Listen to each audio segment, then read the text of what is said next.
Welcome back, my business besties. Today, we're going to be talking about how to retain therapists in your group practice without burning out and without overpaying. In a recent podcast, I'll link it for you. I was speaking to a buyer.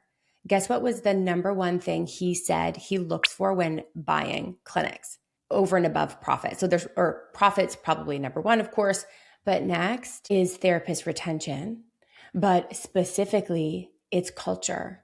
Over the next 20 minutes, we're going to have a culture conversation. What is culture? It's one of those words that it's like, okay, what does that actually mean? Well, I think of my family. I want you to think of your family. You have a family culture. What is your family culture? My husband is a really funny, fun guy, and I have two boys, and they, as a result, are just always joking around. The other day, Jackson wanted to watch a movie. And so rather than just telling me he's going to watch a movie, he's like, okay, Mom, I'm going to go upstairs. I'm going to text in the family chat and I'm going to scramble the words and you guys have to guess what it was. And it was The Wizard of Oz. And Dan won. It's always a game. It's always fun.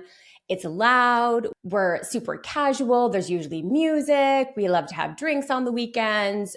And then as a result, as a leader, I'm quite casual, which I'll get to in a sec. But then if I compare it to some of my friends, when you go to their house, their kids are really, really polite. Not that mine aren't polite, but it's very quiet. May I be excused from the table? There's not a lot of joking. It's not very loud. And neither one is better. People might think like house is a bit of a zoo, Which one is yours? What do you relate to? And that's how I think of culture. So then we can apply that to our group practice. What is the background music in your group practice? When you show up in your group, in your team meeting specifically, how do you show up? Do you check in with them? Is it more of a conversation where you have an agenda, but you're saying, hey, what do you think?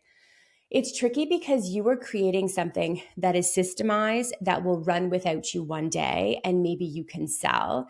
But at the same time, I suggest that you're very open and flexible in the way you do some things, not all things. There's going to be very structured things, of course. Almost everything is streamlined, but you're open to suggestions. And if you have a new idea and they don't love it, then you're like, you know what? Okay, let's pause on that. I had manuals. We strictly followed those manuals. For example, there was like certain dress codes. You needed to show up at the team meeting. They were contractors, so I didn't make that mandatory, but it was highly suggested. You had 3 5-hour shifts, but there was definitely structure. But then I would come up with ideas and I would throw it out there to the team meeting. Hey guys, there's an option in Jane app to send a client after every session and ask them to rate the session, kind of like ask for a Google review, but without soliciting. And they hated the idea. So I was like, okay, we don't need to do that. They're paying attention. Do they have a voice? That's what the culture is. It's that you show up however you show up. Maybe you're joking around. Maybe you're casual. You're asking them questions. I believe that's a culture that I would stay in. But I want you to know this piece too. If you work with me, I tell you to be very structured. An example is they don't get their own office. They split an office because you want to run an office for 10 hours a day. So you want 2 therapists in there per day working 5-hour shift. That's a structure. I had another structure where you're not to like move other offices. So sometimes they would just like pop into another office, which was really confusing. So we had a lot of structure. And you might think, oh gosh, your people pleasing part might think, well, am I being too rigid? Am I being too structured? Because it's true. Nobody wants a leader like that. But all the literature says that the best leaders, I'm going to get to the traits of the leaders in a second, but are clear on expectations. Jot that down. And if you have a systemized practice with a manual and processes and workflows, then you are very clear on expectations. They want to know, like, how do I do a good job here? Pause me for a second and really reflect. How would they describe me? How would my team describe me? That is the culture. I think my team would, well, I know because I meet with them, or now my director meets with them every 90 days. I hear words like vulnerable, authentic, fun, and then it ties to your values. Culture is tied to values. If culture is the background music, values is like the lyrics. What are your values? In the McCants method, it is 3 things, and we live and breathe them. Number 1 is always go above and beyond. We are constantly in our coaching going above and beyond. So we have experts, and I've trained the moderators. Here's an example, to always be thinking, okay, what is the expert talking about in this exact coaching call? Let's say it's an employment lawyer or an AI expert. And then how can I take the Content Hub information and drop templates for them? So we're always thinking, I listen to every single call, and I'm always listening for, are they struggling in any way? And how can I make their life easier? That's literally my job. They pay me lots of money to be that person for them. Our other value, and steal these, my friend, totally steal these, is always stay ahead of the curve. I'm obsessing about what is the next thing. Is SEO still important? Are blogs dead? What does ChatGPT need right now? What's important on the website? Our bios are changing. So I'm obsessively, in some ways, but I love it, listening to every single podcast, reading every single article. And I know my members will always have the best group practices because I do that for them. That's the lyrics. But then our third value, and this was a value in the group practice, was work hard, play hard. I just think it's so important. In our kitchen, we always had snacks. Parties, we went wild. I feel like I'm silly and fun. And honestly, sometimes I feel I need to learn to be a bit more like an employer. But then again, I also just want to be me. Be you. You don't have to be perfect. Just know that. So here's the number 1 trait. That's culture. But guess what? The number 1 reason why people stay. There's a book called The Culture Code. I'll add it to the show notes for you. I have a whole book list for my members. I'm going to pull one of them for you. The Culture Code. It is the best book on culture. And this is what it found. Tons of research support this. It's psychological safety. Now, what does that actually mean? It means that, I think of myself too, that your boss supports you, cares about you. And how does that actually show up though? Because we hear these words, it's like, okay, but what does that actually mean? Well, psychological safety and also belonging. So psychological safety, to me, how do you measure that? That would be a boss that shows up and asks them for their opinion, helps them grow within the company. So what would that actually look like in a group practice? Well, I suggest meeting with your people every 90 days. Eventually, when you have a clinic manager, you're going to share that and they'll do it rotating. You do 90, they do 90. The reason is I actually don't want you there for some of the check-ins. So they feel safe enough to turn to your clinic manager and give feedback about you. It's hard to look your boss in the face who's paying for your mortgage and give them not so great feedback. In these 90-day check-ins, if we ever work together, I give you a questionnaire to ask them. You're going to know how they want to grow within the company. And if they hit if they're employees, you can do this, certain KPIs, performance indicators. If they're contractors, you want to be loose with this and just kind of, here's general expectations if we're working together. Here's the retention rate goal, for example. If they hit that, then maybe they want additional training and assessments or supervision. You say, here's the thing. Do therapists stay longer if you pay them more? Yes, they do. But do you have to pay them more for them to make more money? No. For example, they could do supervision and then you pay them for that. But you're also benefiting because the therapists they're supervising are getting paid 10% less. So it all balances out for the company. So here's what I want you to breathe in with me, my friend. You do not have to be less profitable to retain your therapist. That's not good, because then you will be resentful. Of course, you're working so hard if you overpay. So instead, we're going to listen.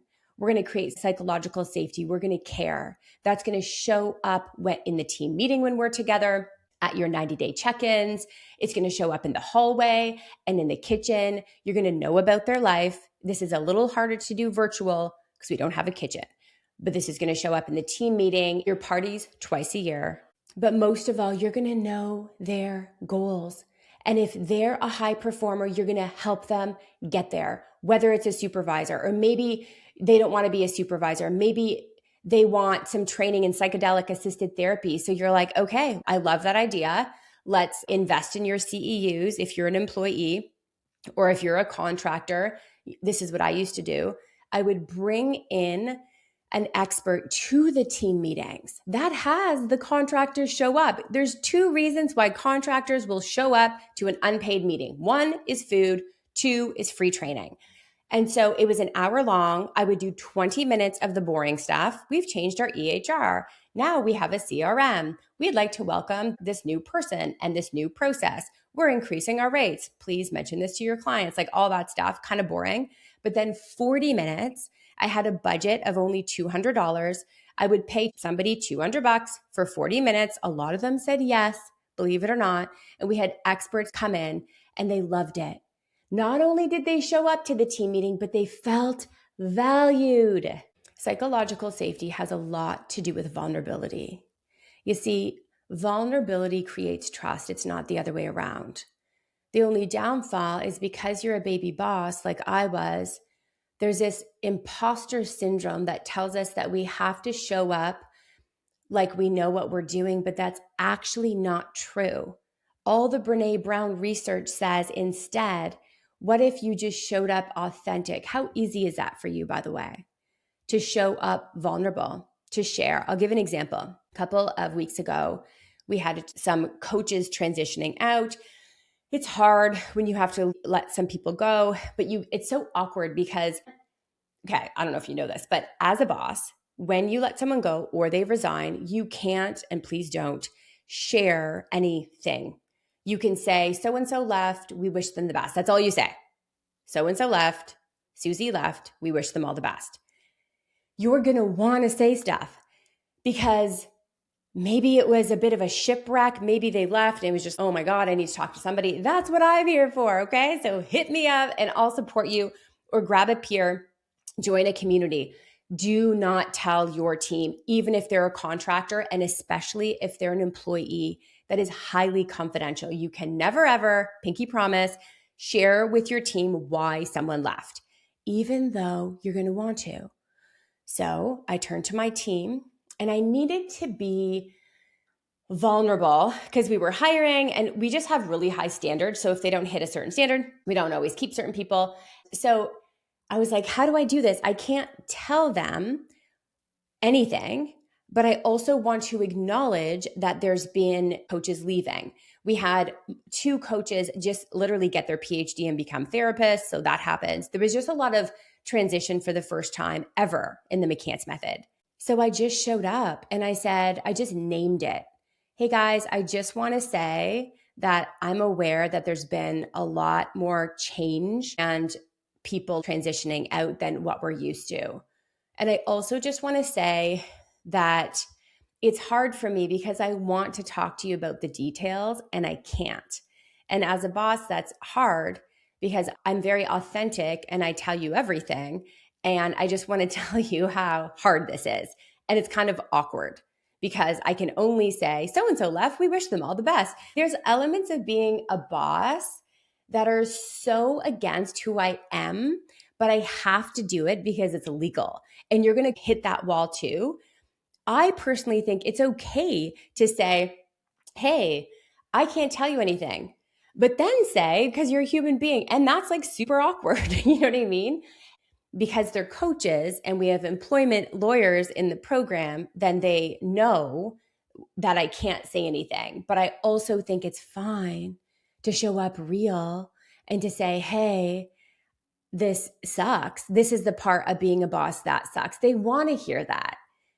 They want to hear that. I just find when we follow the law to a T, which I always will, and I teach you, there's a human part missing, the human element. And I think personally, that's my culture and my leadership to name certain things at times. So they're like, oh, okay, she gets it. She's acknowledging that there's a lot of movement happening right now. And we're in this boat and it's like, whoa, there's a lot of rockiness. Whoa, what's happening? And I want you to know something else. You will have people leave. It is always uncomfortable. It is always hard. It's very disappointing. I think that we'll both agree with that. And sometimes it can even feel like betrayal. I know that's a big word, but for me, I felt betrayed, not in the McCants method, but when my therapist left because you give them so much and you're so hopeful. It's no different than a breakup. A really big one with culture. Psychological safety has everything to do with how you respond to your team, how you show up, how you support them, how you are understanding. And you're doing a lot. And I just really want to acknowledge you for one sec. Just picture me holding both of your hands and staring you right in the eyes. It's hard. It's not easy because you're also trying to do the marketing and bring the clients in. And you're also dealing with the systemizing and this other fire that came. And some days you're like, oh my God, this is so much, Nicole. I don't have it in me to create psychological safety today.